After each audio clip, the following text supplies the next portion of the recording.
누가 복받은 사람일까요? 사람마다 복받은 사람에 대한 생각이 좀 다 다를 겁니다. 돈 때문에 좀 많이 힘들어하는 사람은 뭐니 해도 돈이 많으면 복받은 사람이다 이렇게 생각이 될 겁니다. 사업이 잘 돼서 돈을 많이 번다 그러면 복받은 사람이다 이렇게 생각될 수도 있을 겁니다. 혹은 건강이 안 좋은 사람들은 그까지 돈 많으면 뭐해? 몸이 아파 죽겠는데 자고로 복이라는 것은 건강의 복이 복이지 그러면서 건강한 게 복이라고 또 말할런지 모릅니다. 혹자는 자식 때문에 가슴앓이를 하는 사람이 있다 그러면 건강이고 뭐고 다 필요 없어. 자식놈 잘 되는 게 복이야. 아들 딸들 승승장가고 잘 피고 그들 잘 지내면 그게 복이지 뭔 복이 있겠어. 또 이렇게 말하는 분이 있을지도 모르겠습니다. 혹은 이런 거 저런 거 다 필요 없어. 인생에 근심 걱정 없이 살 수만 있다면 그게 복이지. 평안을 누리고 평강을 누리는 게 복이지. 그렇게 그것을 복으로 말할지도 모릅니다. 회사에서 승진이 잘 되고 승승장구하는 것도 복이라 할 수 있고 남이 가지지 못한 권세와 권력을 가지고 내가 말 한마디만 하면 뭐가 막 팍팍팍팍 움직여지는 그런 힘 있는 권세를 갖는 것도 복이라고 생각할 수 있을 겁니다. 혹은 많은 사람들의 박수와 인기를 받고 있는 인기 스타가 되는 것이 복이다라고 말할는지 모릅니다. 혹은 국내외적으로 자타가 부러워하는 멋있는 상을 받는다면 그것도 복이라고 할런지 모릅니다. 이 가운데 교회에 나오신 여러분들 중에는 이런 복을 받고 싶어서 교회에 나오시는 분들도 계실 것입니다. 예수 믿는 이유도 그런 복 좀 받아보겠다고 좀 뭔가 일 좀 잘 풀리고 좀 인생사 좀 뭔가 좋은 일이 좀 생기고 건강도 좀 치료받고 싶어서 예수 믿는 사람들도 계실 겁니다. 혹은 그 복을 받기 위해서 오늘도 기도하고 그 복을 받기 위해서 하나님 앞에 나름 지성을 드리는 사람들도 있을 것입니다. 이런 식으로 신앙생활하는 사람을 향하여서 혹자는 가혹하리만큼 채찍을 댈 겁니다. 그런 신앙은 잘못된 거라고, 그게 기복주의 신앙이라고, 그런 신앙 때문에 기독교가 삼류 무속신앙으로 전락되는 거라고, 우리의 신앙생활은 그런 게 아니라고 이렇게 질타할지도 모릅니다. 저는 여러분 앞에 이 모든 게 저는 복이라고 말하고 싶습니다. 그건 기복신앙이라고 해서 그것을 거부할 필요는 없습니다. 복입니다. 우리가 누려야 하고 받을 만한 복이라고 생각이 됩니다. 그런 복을 위해서 기도하는 거 나쁘지 않습니다. 하나님 앞에 구할 필요가 있다고 생각을 합니다.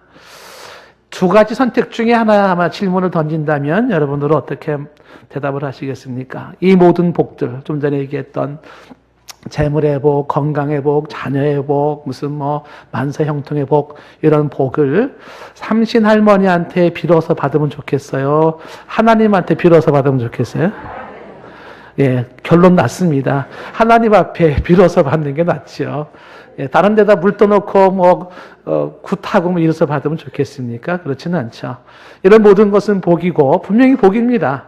그리고 그것을 위해서 기도할 필요 있습니다. 그리고 하나님 앞에 받고 누릴 필요가 분명히 있습니다. 저는 이 자리에 참석하신 여러분들이 이러한 모든 복이 임하기를 축복합니다. 그런데 오늘 성경에 또 다른 하나의 복을 말하고 있습니다. 성경에서 말하고 있는 또 다른 복은 차원이 다른 복인데요. 그 차원이 다른 또 다른 복에 성경은 집중하고 있는데 그것은 어떤 복일까요? 그 오늘 성경에서 로마서에서 계속 강조하고 있는 그 복은 뭐냐면 하나님 앞에서 죄인이 의인되는 복입니다.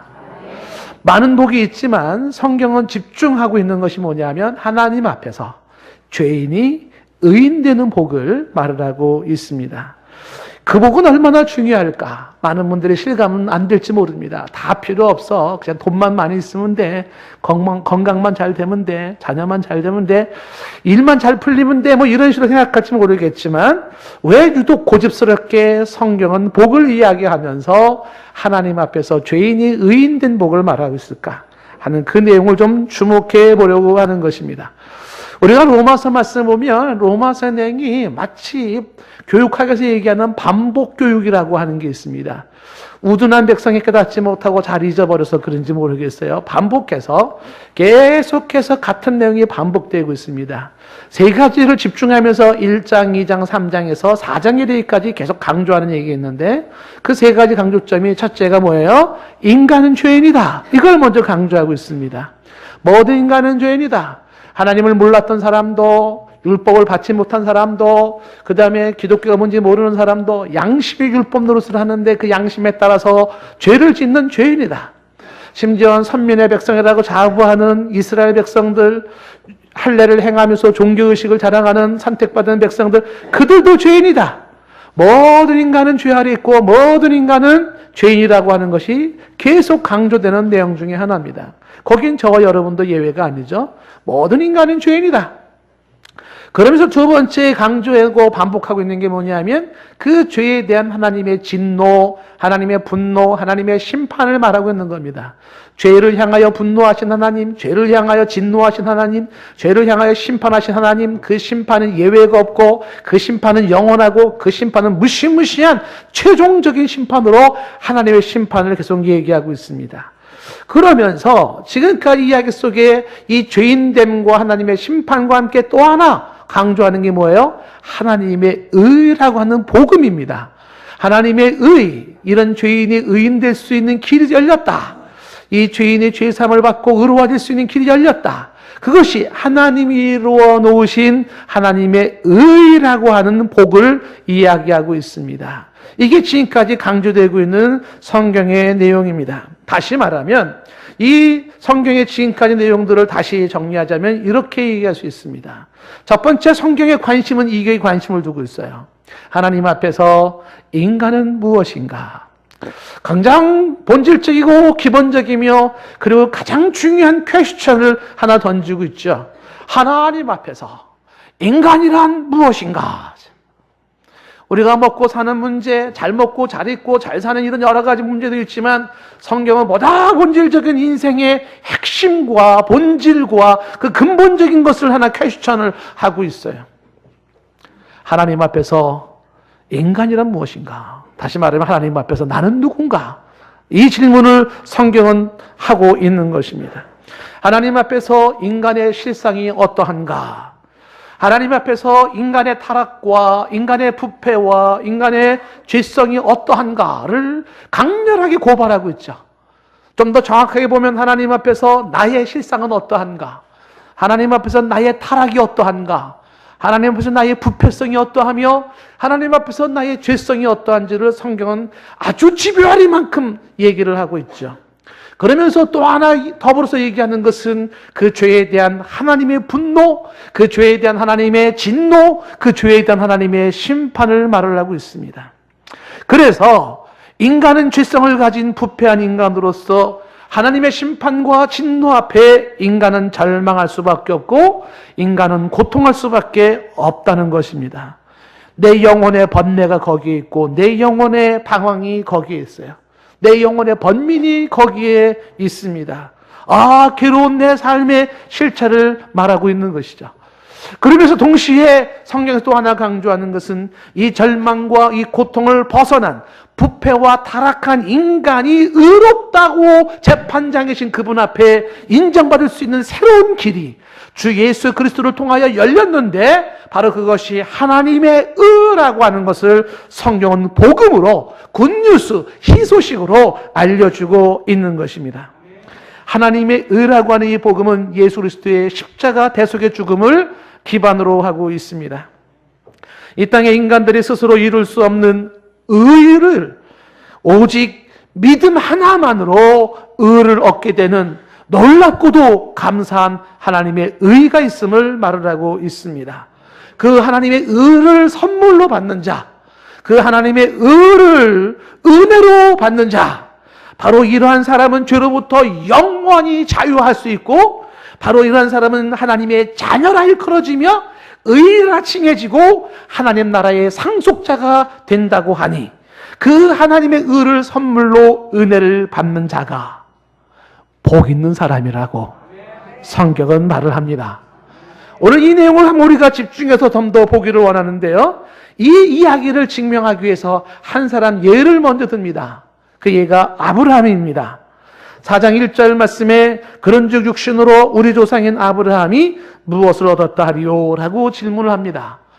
이 4장 1절 말씀을 원어 성경을 가지고 좀 더 번역하면 번역이 조금 달라집니다. 우리가 흔히 쓰고 있는 NIV라고 하는 영어 성경도 보면은 이 번역이 이렇게 되어 있지 않습니다. 그런즉 육신으로라는 그것이 이 문제에 있어서라고 말하고 있어요. 앞에서 얘기했던 로마서 1장, 2장, 3장에서 강조했던 모든 인간은 죄인이고 모든 인간은 하나님의 심판과 저주 아래 있고 그리고 하나님의 의는 믿음으로 얻게 된다라는 이 모든 일에 있어서 우리 조상인 아브라함이 무엇을 얻었다리요? 여기 얻었다라는 것이 발견하다 그런 뜻입니다. 이런 문제에 있어서 우리의 조상 아브라함이 무엇을 발견했는가? 이 질문을 이렇게 말할 수도 있어요. 이 모든 문제에 있어서 우리의 조상이라 일컬어지는 아브라함을 통하여 우리가 무엇을 발견할 수 있을까? 아브라함을 주목해보자.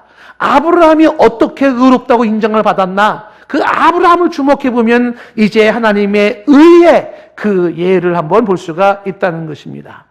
2절 말씀이 설명하죠.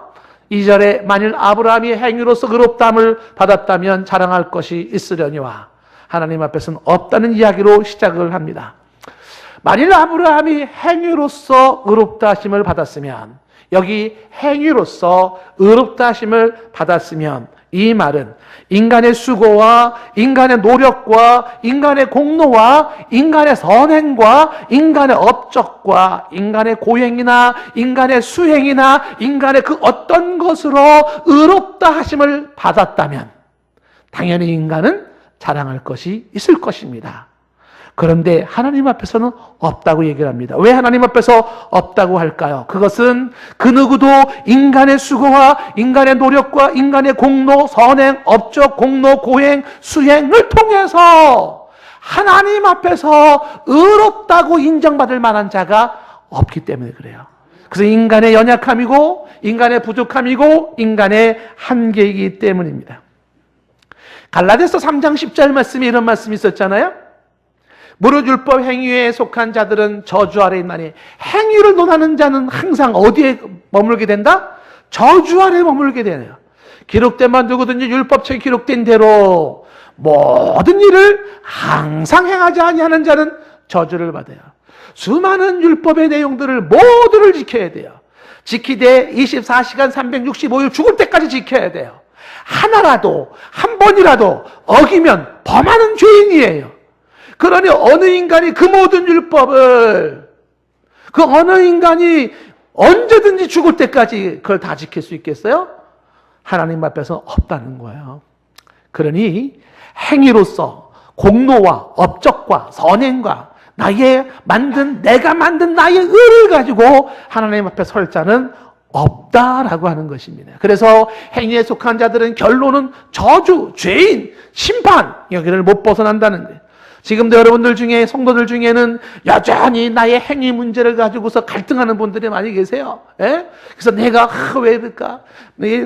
이 바울의 고백처럼 마음은 원이로 돼 육신이 약하도다. 원하는 바 선은 행치 않냐고 원치 않은 바 악은 행하는도다. 내 인생은 왜 이래? 나는 왜 이렇게 번번이 실패하지? 왜 이런 쓸데없는 생각을 했지? 내가 왜 이런 말에 실수를 했지? 근데 듣지 말할 거 왜 들었지? 수도 없는 것들이 나는 왜 이렇게 게으르지? 나는 왜 이렇게 부정직하지? 나는 왜 이렇게 문제가 많지? 내가 왜 이렇게 분노했을까? 왜 화를 냈지? 내가 왜 사람 미워했지? 수도 없는 것들로 괴로워하는 사람들이 있어요. 그런 사람들이 그것에 대한 거룩한 고민으로 사람이 나아질 수 있다면 좋겠지만 문제는 사탄이 그걸 이용해서 우리를 죄 아래다가 사로잡아놨어요. 그래서 우리로 하여금 스스로가 망가지게 만들어요. 너는 그렇고 그런 인간 아니야 이러면서 그래서 우리를 막 묶어놔가지고 우리로 하여금 영원히 하나님 앞에서 그 죄에서 벗어나지 못하게 만들어요. 그래서 자포자기하고 좌절하고 절망하고 심지어는 이미 베린 몸 그래 그냥 말씀 듣지 말고 생각하지 말고 멋대로 살자 그냥 살자 막 이렇게 망가지는 인생이 되기도 하고 이런 식으로 부정적인 모습으로 작용이 되기도 해요. 행위를 가지고 논하는 자는 결론적으로는 죄인으로 그리고 저주 아래 있을 수밖에 없다는 성경의 증언이죠. 그래서 오늘 말씀 4장 2절 말씀에 얘기하는 것이 아브라함이 과연 행위로 의로워진 것이냐, 아브라함이 어떤 공로가 있었고, 아브라함이 어떤 업적이 있었고, 아브라함이 뭐 순종을 잘해서, 뭐 아브라함이 이삭을 바쳐서, 아브라함이 어떻게 해서 의로워진 거냐? 아니라는 거예요. 그게 아니라는 거예요. 만약에 그렇다 그러면 아브라함은 자랑할 것이 있죠. 어떤 자랑이 있어요? 제가요, 그래도 이거 했잖아요. 제가요, 그래도 이런 순종했잖아요. 제가요, 이런 업적했잖아요. 자랑할 것이 있을 것이라는 겁니다. 그런데 그렇지 않다는 거죠. 그러면 아브라함은 어떻게 의로워졌을까요? 3절에서 말하고 있습니다. 3절에 성경이 무엇을 말하느냐? 아브라함이 하나님을 믿음에 그것이 그에게 의로 여겨진 바 되었다는 게 성경의 증언이에요. 아브라함이 행위로서 자신이 의로워졌다, 성경은 그렇게 말하지 않는다는 겁니다. 성경은 말하기를 하나님을 아브라함이 믿음에 그것이 그에게 의로 여겨졌다라고 성경이 증언했다는 것이죠. 이 내용은 창세기 15장 6절에 나오는 말씀이에요. 창세기 15장 6절에 말하기를 아브라함의 옛 이름이 아브라함이에요. 아브라함이 여호와를 믿으니 여호와께서 이를 그의 의로 여기시고라고 창세기 15장 6절에 말씀하고 있어요. 여호와를 믿으니 그 믿음이 그를 의로 하나님께서 여겨주셨다라고 말해요. 이 창세기 15장 6절 믿으니 그를 의로 여겼다라는 창세기 15장은 할례받기 이전의 모습이고, 율법이 주어지기 모세 수백 년 뒤에 모세의 율법이 주어지기 이전 사건이에요. 율법이 있기도 전에, 할례가 있기도 전에 아브라함은 오직 여호와에 대한 믿음으로 그를 의롭게 하나님은 여겨주셨다는 거예요. 믿음으로 의로워지는 이 비밀을 아브라함은 알고 있었고 보여주었다는 겁니다. 그래서 지금 갈라디아서 3장 6절 말씀에서도 또 한 번 반복되는 얘기가 나와요. 아브라함이 하나님을 믿음에 그것을 그에게 의로 정하셨담과 같으니라라고 이야기를 하고 있습니다. 아브라함이 행위로서 의로워진 거냐? 아브라함이 뭐 순종 잘해서, 아브라함이 뭐 삶에 문제가 없어서, 순종과 이런 행위 문제가 하지만 아브라함 같이 쪼잔한 인간이 어디 있어요? 예? 살겠다고 자기 부인을 누이라고 속이면서 다른 남자 주잖아요. 예? 여러분 생각해 보세요. 여러분 남편이 지 살겠다고 부인의 나를 갖다 다른 남자한테 너 저 집에 가서 살아 막 이렇게 미는 남자 있으면 그 인간 어떻게 하시겠어요? 사시겠어요? 당장 이혼하시겠어요? 괜한 질문을 했네요, 제가. 아브라함이 그 인간이에요. 그 인간 지 살겠다고 자기 부인 너무 예쁘거든요. 그러니까 이웃집 힘 있는 왕한테 내 부인 가져가세요. 부인 아니고요, 제 누이 동생인데 가져가시고 저 살려주세요. 이게 아브라함이에요. 이런 아브라함이 어떻게 행위로서 의롭다고 여김을 받아요? 아니에요. 자격 미달이죠. 그런데 이 아브라함이 믿음으로 의로워졌다. 그러니 아브라함이 행위로서가 아닌 믿음으로, 오직 믿음으로 의로워졌으니 그 의로워졌다는 그 하나님의 선물은 그건 감사예요. 은혜예요. 만약에 내가 공로와 수행과 노력으로 의롭다고 인정을 받았다면 자랑할 것이 있죠. 자랑할 것이죠. 그래서 오늘 4절 말씀에 이렇게 말을 하지 않습니까? 일하는 자에게는 그 삭시 은혜로 여겨지지 아니하고 보수로 여겨지거니와 5절에 이를 아니할지라도 경건하지 아니한 자를 의롭다 하시는 이를 믿는 자에게는 그의 믿음을 의로 여기신다고 말해요. 이 4장 4절 말씀에 일하는 자에게는 그 삭시 은혜로 여겨지지 않고 보수로 여겨진다고 말하지 않습니까? 무슨 내용이겠습니까? 일하는 자가 뭔가를 받았어요. 그건 은혜입니까? 아니죠. 마땅한 노동의 대가입니다. 마땅히 받을 것을 받은 것이기 때문에 그것은 은혜를 할 수도 없고 선물을 할 수도 없습니다. 당연히 자랑할 만하죠. 내가 수고해서, 내가 노력해서, 내가 공로로 내가 얻은 거다. 그러니 자랑할 만하죠. 일하는 자에게는 그 삭시 은혜로 여겨지지 않죠. 그걸 보수로 여겨지지 않습니다. 그런데 5절 말씀에 말하기를 일도 하지 않았어요. 공로도 없어요. 자격이 안 돼요. 내놓을 게 없어요. 업적이 없어요. 오히려 가만히 돌아보면은 자격 없는 자의 모습으로 경건하지 아니한 자, 죄인, 불법을 행한 자, 이런 말을 들을 수밖에 없는데, 하나님 앞에 떳떳하게 내세울 수 없는 모습인데, 자랑할 수 없는 내 모습인데, 오히려 주 앞에 부끄럽고 주 앞에서 초라하고 주 앞에서 연약한 실수와 실패로 더러워진 얼룩진 내 모습인데, 이런 경건하지 아니한 자를 단지 의롭다 하시는 그 하나님을 믿었다는 것 하나만으로 그의 믿음을 의로 여기신다니. 이런 믿음이 그렇게 의로 여기신다니, 이런 거죠. 그랬으니 6절에 이런 말이 나오는 거지. 이런 것이 없이 하나님께 의로 여기심을 받는 사람의 복, 특히 사람의 복이라는 거예요. 이것에 대해서 다윗도 예언을 했다라고 얘기를 하고 있는 것입니다. 이런 것이 없는데, 자격이 없는데, 하나님 앞에 내설 것도 없는데, 하나님 앞에 보여줄 것도 없는데, 아니 주 앞에서 단지 부끄럽고 연약한 것뿐인데, 고개를 들 수가 없는데 감히 하나님 앞에서 쑥스러워가지고 내 인생을 다 지우개로 지워버리고 싶은데, 없는 것처럼 하고 싶은데, 그럼에도 불구하고 하나님께서 당신을 믿는 믿음 하나로 너는 의인이야, 너는 죄인이 아니야 라는 이야기를 듣는 사람이 있습니까? 그 사람이 복받은 사람이라는, 과연 이게 복일까요? 이게 과연 복받은 사람일까요? 다윗의 예를 또 들어요. 아브라함 얘기를 통해서 이야기하다가 다윗의 이야기를 이제 예를 또 하나 들기 시작하는데, 다윗이 무슨 말을 했나요? 다윗의 고백을 보면 7절, 8절 말씀에 이렇게 이야기했다는 것입니다. 불법이 사함을 받고 죄가 가리워짐을 받는 사람들은 복이 있고, 주께서 그 죄를 인정하지 아니하실 사람은 복이 있도다 함과 같다는 이야기입니다. 다윗이 이야기했다는 것이죠. 불법이 사함을 받고 그 다음에 죄가 가려짐을 받는 사람은 복이 있고, 복이 있다. 어떤 사람이 복이 있다고요? 불법이 사함을 받고 죄가 가려짐을 받는 자가 복이 있다. 그리고 8절 말씀에 주께서 그 죄를 인정하지 아니하실 사람이 복이 있다라고 말해요. 다윗이 말한 이 복이라고 하는 말이 헬라말로 마카리스몬이라는 거예요. 이전 성경에는 행복이라고 얘기를 했어요. 그 4장 6절에 사람의 복을 사람의 행복이라고 이전 개역 성경에는 나와 있었어요. 다윗이 말하는 복이 있어요. 다윗이 말하는 행복이 있어요. 이것은 다른 말로 축복이라는 말인데, 다윗이 말하는 축복이 있다는 겁니다. 다윗이 말하는 행복이 무엇이고, 다윗이 말하는 복이 무엇이고, 다윗이 말하는 축복이 무엇인가? 그것이 바로 지금 7절 8절에 불법의 사함을 받고 죄가 가려짐을 받는 사람들, 그 사람이 행복한 사람이고 그 사람이 축복받은 사람이고 그 사람이 복이 있다고 얘기를 한다는 거예요. 9절 말씀에 주께서 그 죄를 인정하지 아니하실 사람이 복이 있다라는 거죠. 과연 다윗이 이런 얘기를 했을까요? 했습니다. 어디서 이런 얘기를 했을까요? 시편 32편 1절 2절 말씀이에요. 시편에서 다윗이 32편 1절 말씀에 허물의 사함을 받고 자신의 죄가 가리워진 자는 복이 있도다 라고 얘기를 해요. 이 허물의 사함을 받고 라고 하는 이야기와 앞에 불법의 사함을 받고는 같은 이야기예요.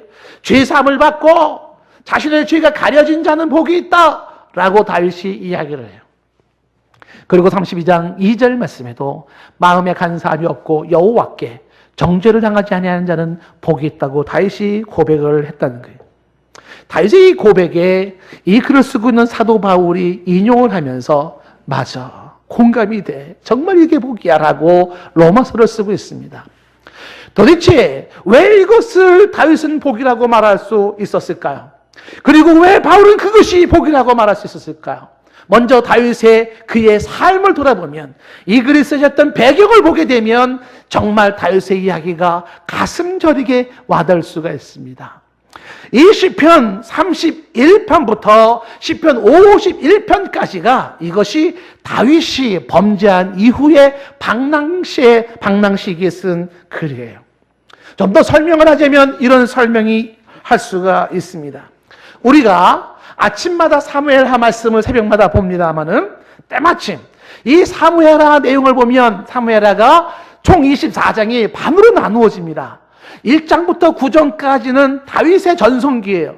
다윗이 얼마나 그의 인생이 전성기를 흥왕기를 겪고 있는지 그 9장까지 내용을 다윗은 가는 곳마다 이깁니다. 승승장구하고 모든 사람들이 다윗을 우러러보고 다윗을 기뻐하죠.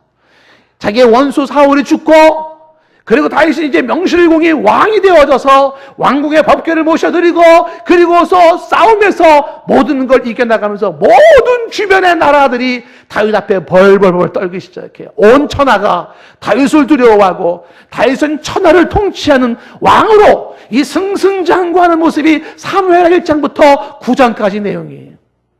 10장까지 내용이에요. 그런데 이 다윗이 11장 이후부터 공두박질을 치기 시작해요. 그 인생이 한없이 추락하기 시작해요. 대체 무슨 일이 있었냐면 그 11장이 분수장인데 이 11장이 우리가 잘 아는 밧세바 사건.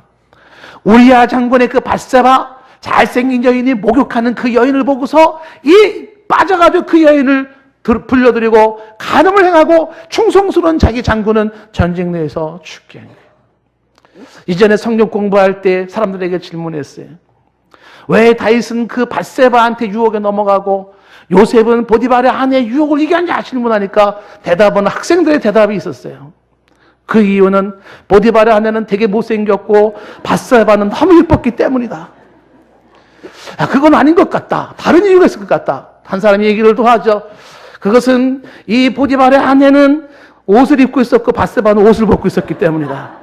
얘기가 자꾸 이상하게 흘러가는 거예요. 그래서 아니 그게 아니지 않겠느냐. 여러분, 지금 밧세바 사건을 통해서 이 다윗이 무너지는데요. 십계명을 거의 다 어기잖아요. 그래서 이제 12장, 사무엘의 12장부터 나단 선지자의 책망을 혹독하게 받습니다. 그러면서 이 밧세바 사건의 범죄 사건이 다윗에게는 잊을 수 없는, 평생에 지울 수 없는 고통의 연속으로 이어지는데 11장의 나단 선지자의 책망 이후에 다윗이 겪는 추락하는 모습은 당장 태어난 아기가 태어난 지 얼마 안 돼서 일주일 만에 죽고 마는 비극을 경험해. 다윗이 죽는 아기를 바라보면서 식음을 잠패하고 일주일 동안 먹지 못하고 땅에 엎드려 구부러진 듯 울면서 기도하지만 아이는 죽고 말아요. 가정의 비극이 먹구름이 끼기 시작하는 거예요. 여기서 끝나지 않냐고 11장 이후에 다윗의 가정에 주어지는 것은 이제 오빠가 이복 동생이지만 여동생을 강간하는 사건이 벌어지. 남이 할까 부끄러운 집안의 수치가 생기기 시작한 거예요. 여기서 끝나지 않냐고 동생이 형을, 그것도 이복 형이지만은 동생이 형을 죽이는 살인 사건이 그 집안에 일어나기 시작해.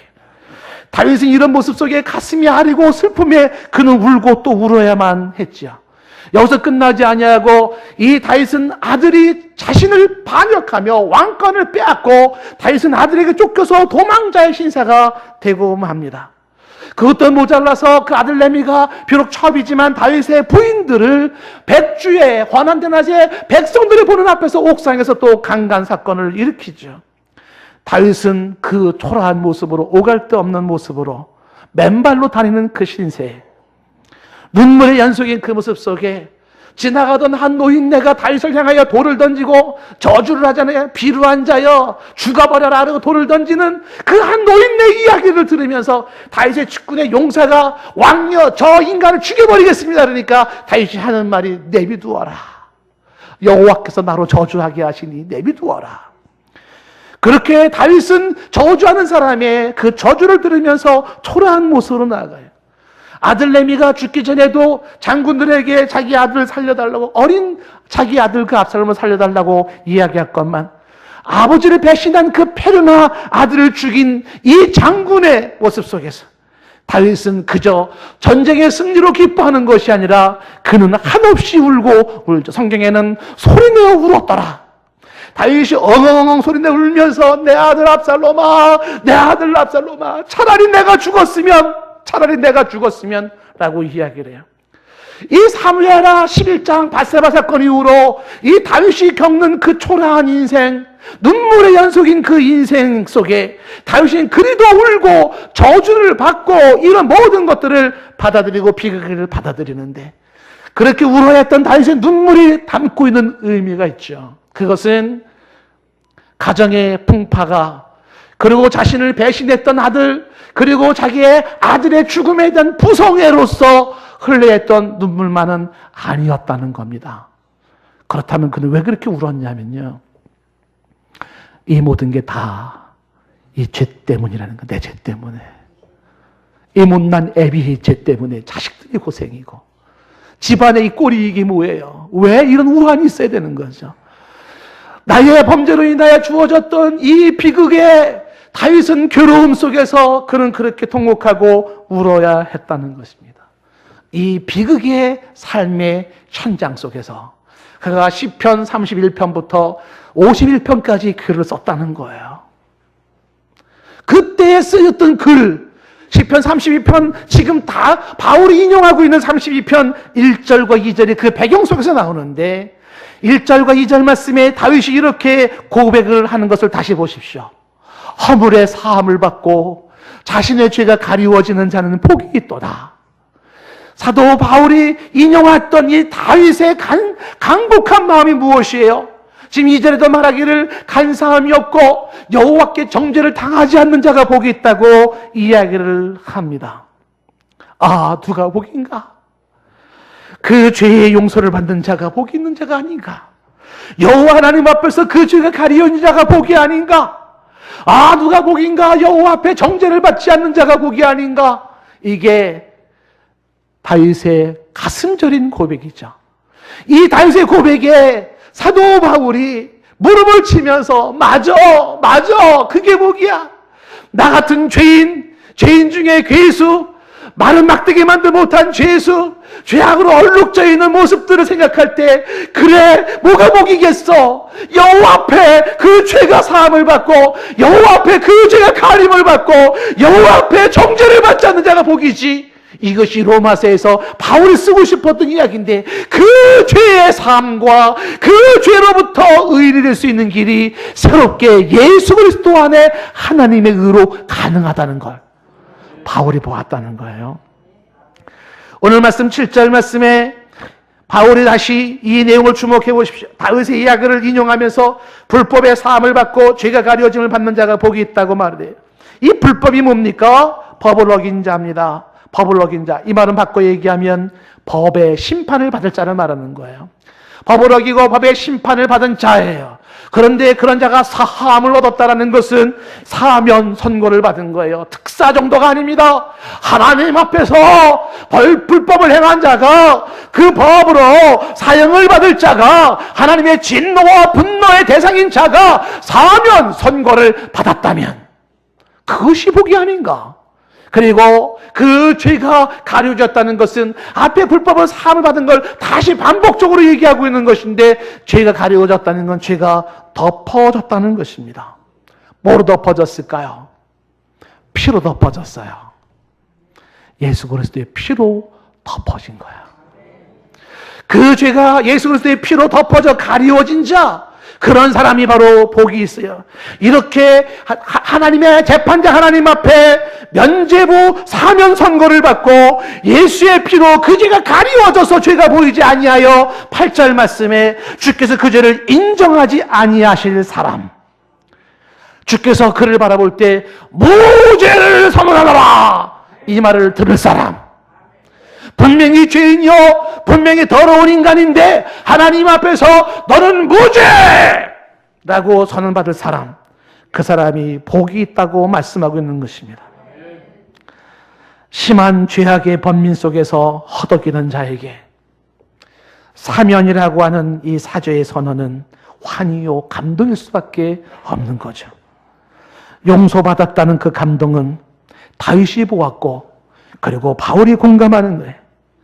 아, 영원하신 재판장이신 그분 앞에서 이 죄로 말미암아 번민하고 이 죄로 말미암아 방황하며 이 죄로 말미암아 고통하고 있는 내가 이제 한 가지 믿음으로 의롭다함을 받았다면 주 하나님 앞에 그 죄가 가리워지고 그 죄가 용서되어지고 그 죄가 인정되지 않을 수 있다면 이것은 다윗에게 있어서는 왕권이 회복되는 것보다도 비교할 수 없는 기쁨이에요.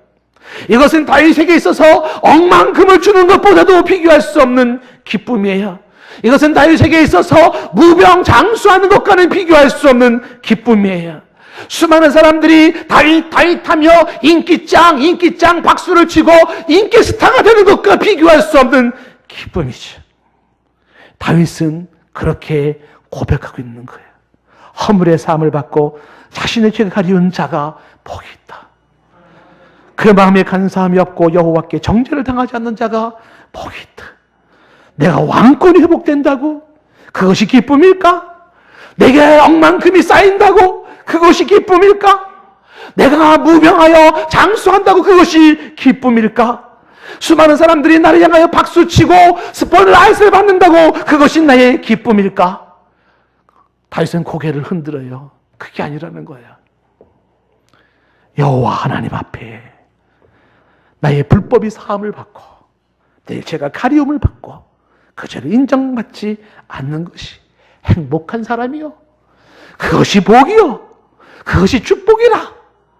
이 다윗의 이야기에 사도 바울이 무릎을 치는 거죠. 맞아. 무엇이 복인가? 진정한 복은 이것이 복이 아닌가? 그렇게 이야기하고 있는 것입니다. 마치 지독한 환자가 치료가 불가능하다는 사형 선고를 받고 그 질병으로 고통하며 그 질병으로 낙심하고 있던 차에 어느 날 그 당신의 병이 치료됐다고 하는 선언을 들은다면 이 환자는 얼마나 기뻐할까요? 얼마나 감동할까요? 그런데 자신이 환자였다는 것을 알지 못하는 사람이라면, 자신이 지독한 환자임을 깨닫지 못한 사람이라면 치유 선언은 그리 큰 감동이 되지 않을 겁니다. 마찬가지로 지금도 내 온몸과 내 온 영혼이 죄로 물들어 있는 나의 상태를 알지 못한다면, 하나님의 무서운 진노가 무엇이고 하나님의 심판이 무엇인지 모르는 사람이라면, 하나님의 이 죄사함에 하나님의 의를 이야기하는 것은 하나도 감동이 안 되겠지요. 하나도 마음에 와닿지 않을 겁니다. 그런데 성경의 눈이 강조하는 것은 하나님 앞에서 인간은 무엇인가? 하나님 앞에서 나의 실상은 무엇인가? 죄로 머리끝에서 발끝까지 얼룩져 있는 모습들을 바라보게 하고 그 죄악으로 더러워진 내 영혼의 방황과 내 영혼의 신음소리를 들으면서 몸부림치고 고민하는 자가 있다면, 나의 상태를 알고 있고 여기에 주어진 하나님의 무서운 최후의 심판을 생각하며 오늘도 가슴 떠는 자가 있다면, 주 예수 그리스도를 통한 사죄의 선언, 무죄의 선언은 어찌 큰 감동이 아닐 수 있겠는가 하는 것이죠. 다윗과 바울은 그것이 복이라고 말을 합니다. 오늘 말씀을 이렇게 정리를 합니다. 사람마다 생각하는 복이 다를 수가 있습니다. 여기 계신 여러분들이 생각하는 복이 다 다를 수 있습니다. 돈이 많은 게 복이라고 재물의 복을 말할지 모릅니다. 권력이 있는 게 복이라고 권력의 복을 말할지 모릅니다. 사람은 인기가 있어야 된다고 명예의 복을 말하는지 모릅니다. 만사 형통의 복을 말하고 무병장수의 축복을 말할지도 모릅니다. 자녀 형통이 복이라고 말할지 모릅니다. 네, 맞습니다. 복입니다. 그 복 받아야 됩니다. 그런데 성경은 집중적으로 이야기하는 또 다른 복을 말하고 있습니다. 그것은 차원이 다른 복이요, 보다 영원한 복이요, 앞에 있는 복들은 있다가 없어지는 것에 불과하고 영원하지 않은 것들의 복이지만, 그러나 영원한 복이 있고 새하지 아니하는 본질적인 인간의 영혼의 문제를 다루는 복이 있음을 말을 하는데, 그것이 7절 8절에서 강조 말을 하는 것입니다. 불법이 사함을 받고 죄가 가려짐을 받는 사람이 복이 있다고, 주께서 그 죄를 인정하지 아니한 사람이 복이 있다고 말을 합니다. 영원한 심판주 하나님 앞에서 법에 따라 유죄 판결을 받고 그 죄값을 영원히 치러야 하는 죄인에게 오직 예수 그리스도의 대속을 믿는 믿음으로, 주 예수 십자가의 보혈의 대속을 믿는 믿음으로 무죄의 선언을 받고 의롭다함을 받는 자는 진정 복이 있는 자입니다. 그 복을 받으시기 바랍니다. 그리고 그 복을 누리시기 바랍니다.